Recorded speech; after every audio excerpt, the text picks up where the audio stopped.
አሜን። በስመ አብ ወልድ ወመንፈስ ቅዱስ አሐዱ አምላክ አሜን። ሰላም ለእናንተ ይሁን ውድ የቻናሌ ቤተሰቦች እንደምን አላችሁ? ያለው እግዚአብሔር ይመስገን። እግዚአብሔር ሰላም ከሁላችንም ጋር ይሁን። እንኳን አደረሳችሁ አደረሰን። ሐምሌ 26 ታስቦ ተዘክሮ የሚውል ቅዱሳን አባቶቻችን ዓመታዊና ወርሃዊ መታሰቢያ ረድኤት በረከታቸው ይደርብን አሜን። እግዚአብሔር የመረጠው ድንቅ አባት የድንግል ማርያም ጠባቂና የጌታ አሳዳጊ የሆነው አረጋዊ ቅዱስ ዮሴፍ ታሪክና የበትሩ ተአምር። በስመ አብ ወልድ ወመንፈስ ቅዱስ አሐዱ አምላክ አሜን። የማርያም እጮኛ ዮሴፍ ጻድቅ ሆኖ ሊያጋልጣት ስላልወደደ በስውር ልተዋት አሰበ። እርሱ ግን ይሄ ሲያስብ እነሆ የጌታ መልአክ በሕልም ታየው። ማቴዎስ 1 ከቁጥር 19 እስከ 20።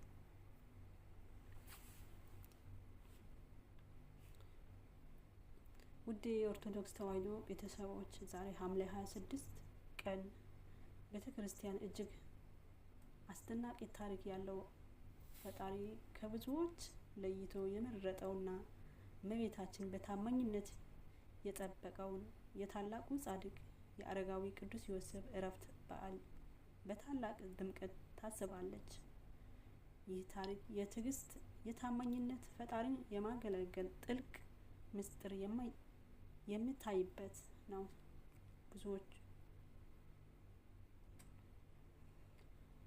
ብዙዎቹ ሼር በማድረግ የበረከቱ ተካፋይ እንደሆኑ ተጋብዛችኋል። አስገራሚ ትምህርት እነሆ። ትውልዱና ማንነት፣ የህይወቱ መንገድ። የአረጋዊ ቅዱስ ዮሴፍ አባቱ ያዕቆብ እናቱ ደግሞ ዮሐድ ይባላሉ። የተወለደው በእስራኤል ሀገር ነቢያት ትንቢት በተነገሩላት የውሃ ምንጭ በበዛበትና ተራራማ በሆነችው ቤተልሔም አውራጃ ገሊላ ናዝሬት ነው።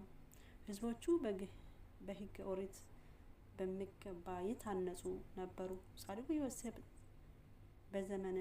በዘመኑ የነበሩ የኦሪት መጻሕፍት በሚገባ ተምሮ አደገ። ከዚያ ሚስት አግብቶ ያዕቆብ፣ ስምዖን፣ ዮሳ፣ ይሁዳ የተባሉ ወንዶች ሌሎች 3 ሴቶች ልጆችን ወልዷል።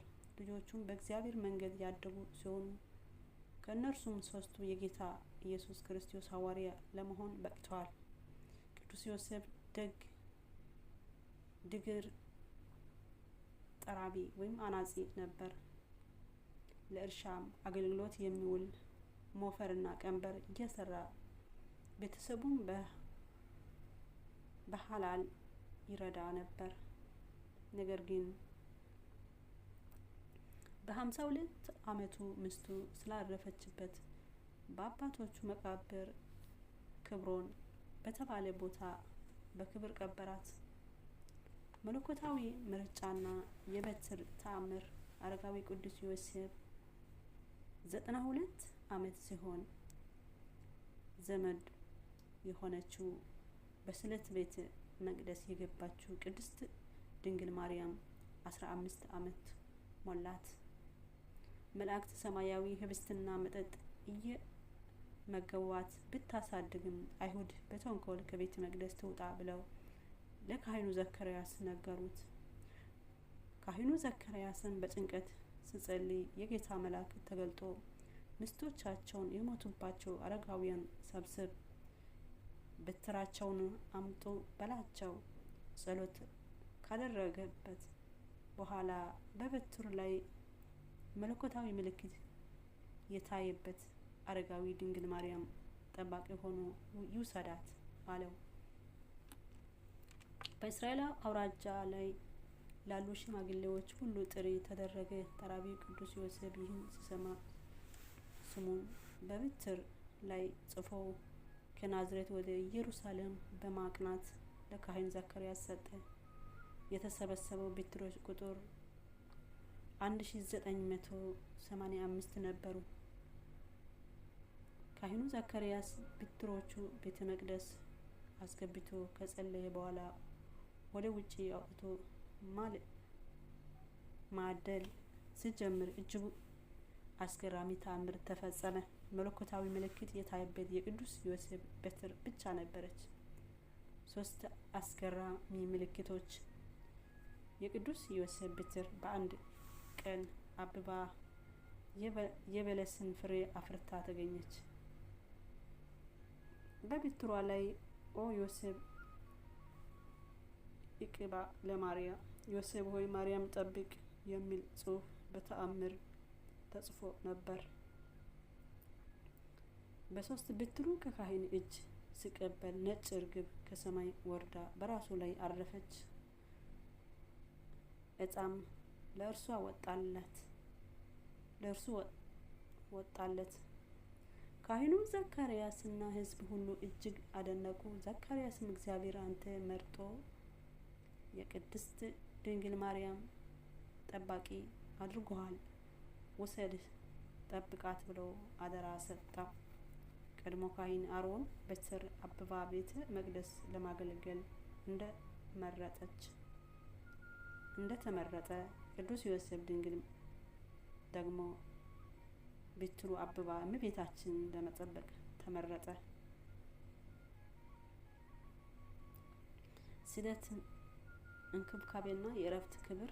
ቅዱስ ዮሴፍ እመቤታችን ከተረከበ በኋላ በስተርጅናው ከእመቤታችንና ከድንግል ከቅድስት ሰሎሜ ጋር በመሆን ሕፃኑን ጌታ ይዞ ወደ ግብጽ በረሃ ተሰዷል። ብርድና ሐሩር ታግሶ ከስደት ከተመለሰ በኋላ ጌታችን ከእናቱ ከድንግል ማርያም ጋር ሆኖ በምድር አብነት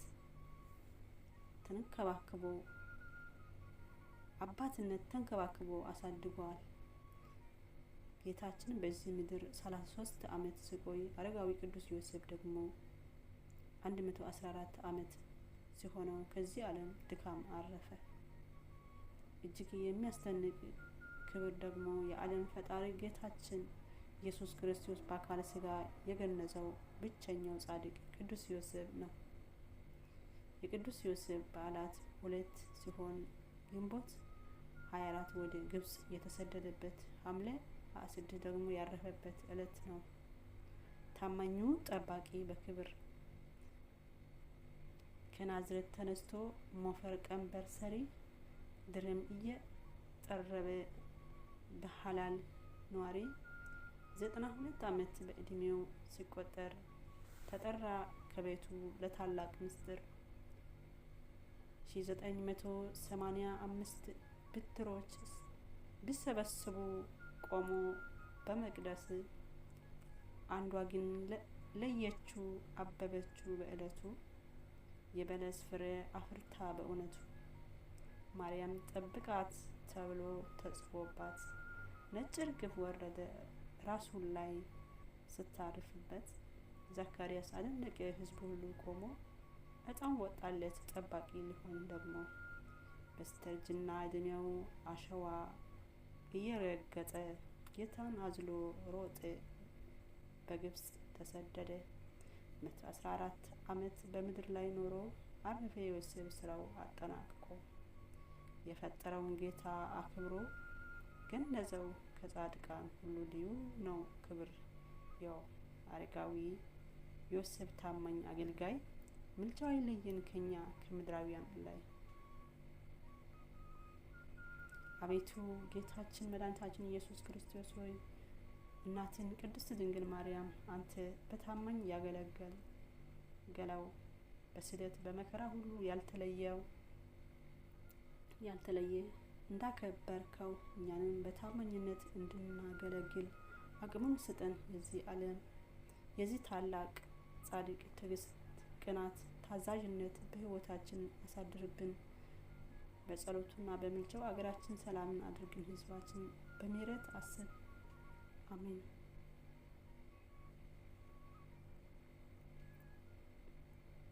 የጻፉልን ቃለ ሕይወት ያሰማልን። ወስብሐት ለእግዚአብሔር ወለወላዲቱ ድንግል ወለመስቀሉ ክብር። ቆየ